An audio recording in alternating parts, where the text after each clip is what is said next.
Hello, Hi, everyone. Hi.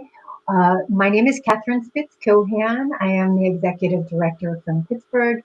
It's my honor today to speak with the filmmaker from Boy Meets Gun, Joost van Hezik. Welcome, Joost. thank you, thank you. It's an honor to be here. Tell everyone where you are at the moment. I'm in my bedroom in Amsterdam, in the Netherlands. Right. Thank you so much for being with us. Um, Your film really blew me away, no pun intended. It was so incredibly creative, very dark humor. And I like to start by just asking about how you came up with the idea for the film. Well, thank you, first of all, for these wonderful compliments. It's always uh, so great to hear that somebody really had a great experience watching it.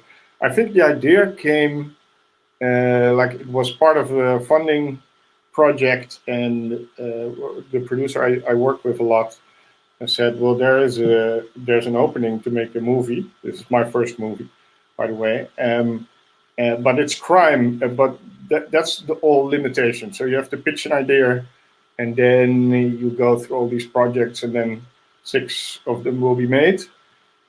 So then I went thinking, and I have two kids now, and one of them was still a baby. And I was sitting at home and feeding my son and watching out of the window and saw another man in another apartment also feeding his kid. And then I started to fantasize about this kind of stay-home dad that decides he's going to kill criminals. And so it's kind of a backwards taxi driver. That's how the idea started. So we take this very average guy who is kind of in a midlife crisis situation, and he just goes out and takes out criminals. That was a funny idea, but then it never really took off. And then I sat down with a very talented script writer, Willem Bos, and then he said, "Well, what if he finds a gun?" And in the Netherlands, guns are you don't see them a lot, and if you have one, it's quite special and dangerous. But then we had like the basic ingredients of the story in one day, and it took us a very long time. But yeah, that's where the story came from, to take this kind of a midlife crisis situation and turn it into a crime fighting goof. The um, the word that comes to mind when I think about your film is atmospheric. And I can't help but think it's because you used to have a career in the theater. Do you do you link that together? Well, I do have a taste for what I would call lyrical filmmaking. So these slow motion shots, and that's one of the things I really love about filming is that you can play with time and perception. And so we had this lyrical style on one end, to just have these blown up fantasies that he has about violence and about himself, and then on the other side is the really crude reality, which is really dry and a bit quirky. And in that reality, he is not a hero at all. And I thought it would be interesting to use both of these realities in one movie. Hmm.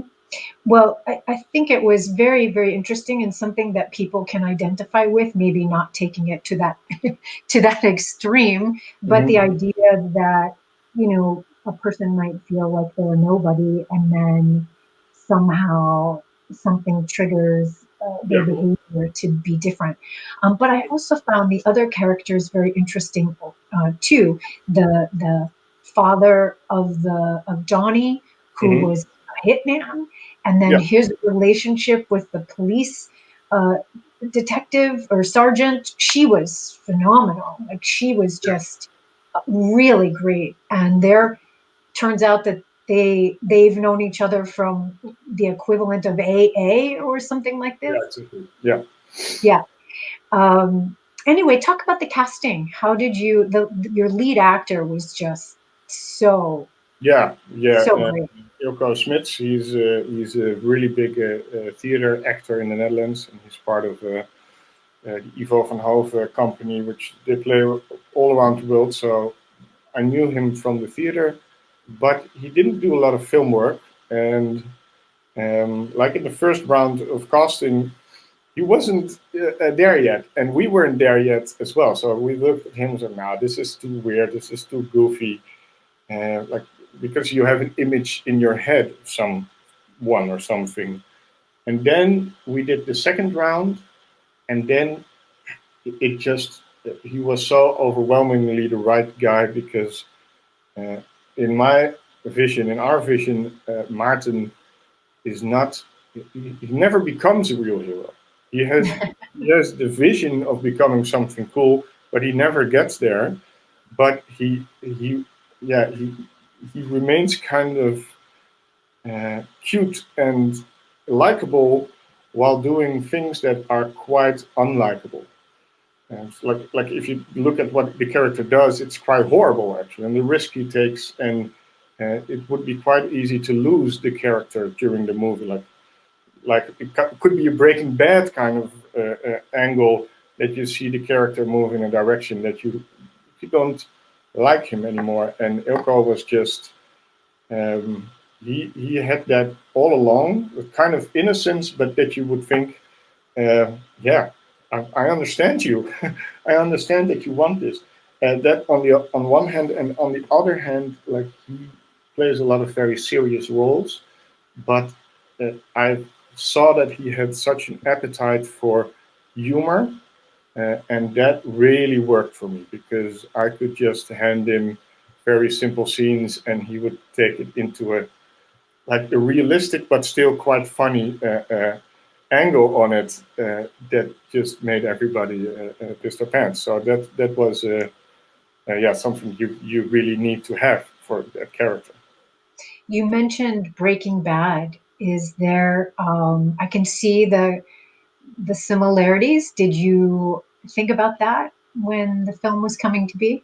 Yeah, of course, because it's kind of there are a lot of stories and movies actually that deal with these themes of kind of these castrated intellectual men that want to be a bad guy and then screw up.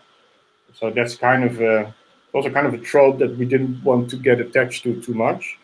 Um, but yeah, that's something I mean, it's a great series. We really love it. So we knew that the audience already had that vision. So we wanted to play with it a little bit more and take our own direction. But yeah, there's of course a lot of inspiration there. I think Got even more inspiration came about the character for me in Serious Man by the Coen it. brothers, Hmm. but also Enemy uh, by Denis Villeneuve, um, which are tonally very different movies, or not the Coen brothers maybe, but all yeah they all deal with this question of identity. And even more so, I think the real theme of the movie to me is metamorphosis. Like, can you actually become somebody else? And that was when we had the crude line of the script, the theme we went into to get that. Uh, so characters kind of match each other, but mirror each other as well. They're opposites. To me, I always think that boy meets gun is who's the boy in the movie? Is that Donnie, who actually finds the gun in the end of the movie, or is it Maarten? And does Maarten become a boy again when he finds the gun? I always love that moment when the title comes in at the last shot of the movie, and you think, "Oh, now he's the boy." And you leave the movie with another character, so there is a metamorphosis, a change from the character you go in with to another character you leave the movie with. So it's actually that kind of stuff inspires me. Yeah, Yeah, interesting. Thank interesting. you for Thank you for sharing sharing that. that. I'm curious to know, if there were any challenges on the making of the film. Is there a scene Yeah, that particularly stands out in your mind? yeah, it was very challenging. It was my first film, so there went a lot of, a lot of challenges turn into creative moments if you're lucky, if you can, the limitations work for you somehow. Um, I think we managed to do that sometimes, um, but yeah, there were many. Like one of the things is like a moment I really liked is that we had a scene in where Donnie gets home and he sees his father found the empty case. Like the moment of his highest moment of happiness turns into his most horrible moment of dread. And he's wearing these bandages. Bandages.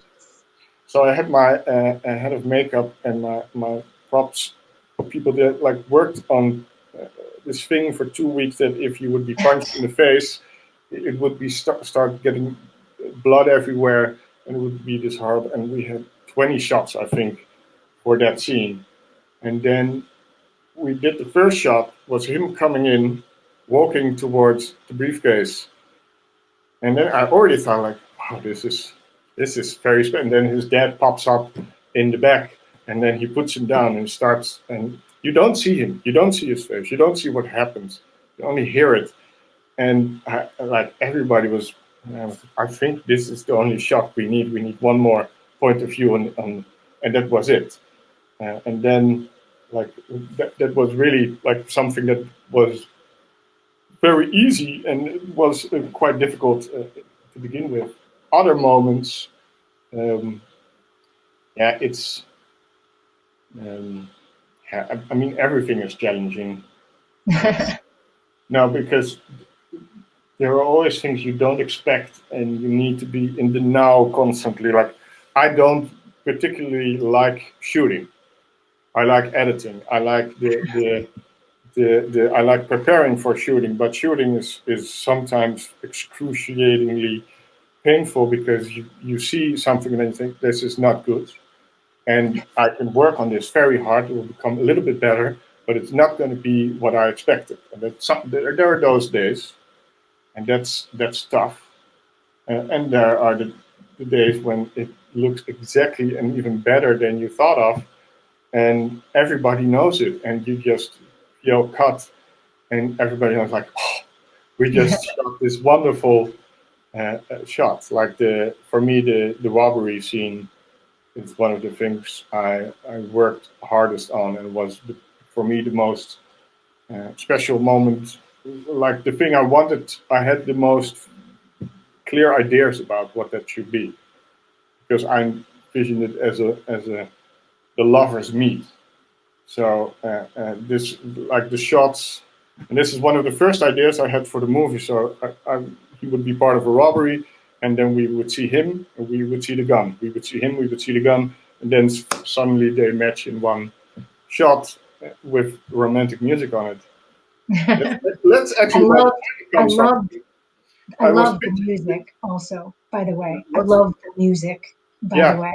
the Yeah, the music. music Yeah. was fantastic. The score, yeah. Christian de Bakkere is a composer I worked with, and he was so overwhelmingly talented and great. And I love the music as well. And every time I watch the movie, like there's a lot of music, and it's quite loud actually. But I really enjoy it. Like I think we should still put the soundtrack somewhere on Spotify because I'm really proud of that part of the film.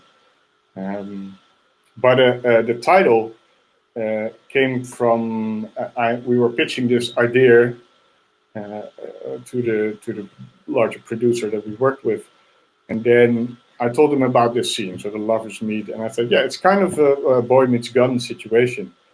And he said, well, that's a good title. And I said, yeah, that's the title of the film. I didn't tell you yet, but that's the title. And then it turned out we never came up with a better title because I think that really worked for us. Tell us about the gun voiceover. Was Yeah, that always part of it, or yeah. did you always envision the gun having a voice? Well, it kind of came from the love story idea that we thought, what if there's a female voice of the gun, like that it's actually like his his mistress, his like somebody who talks in his ear, like, should you just come over right now? We can go out like this. And the actress who voices the gun is somebody I work with a lot, and she has really good sense of tone and timing and comedy. So we knew exactly already who would be the voiceover, and it really helps sometimes if you Yeah. already know the actor, because then you know, oh, this is gonna sound good. Yeah. Um, Well, you can hear it sort of when you're writing it. You can hear yeah, it. That's great. yeah, Joost, in these last few minutes that we have together, tell us, are you working on something now? Is there a new project yes, that, yes. There is a new project I'm working on currently, and this is going to be more of a buddy movie. And it's kind of like a buddy movie between an old grandfather who just retired and he has to look out for his grandson, who is an absolute asshole, and like he's kind of a lonely guy and he's fed up with life, and he meets this au pair from Romania who is kind of in the same situation, and somehow they get into a party and he gets mixed up with somebody else, and they they go on to this quest. Like it's more of a, yeah. I didn't practice this in English, so now I'm looking no for. worries, it's okay. So it's kind of a buddy movie between these both characters. It's kind of American Hustle meets a Lost in Translation. Okay, very good. And what process, where are you in the process?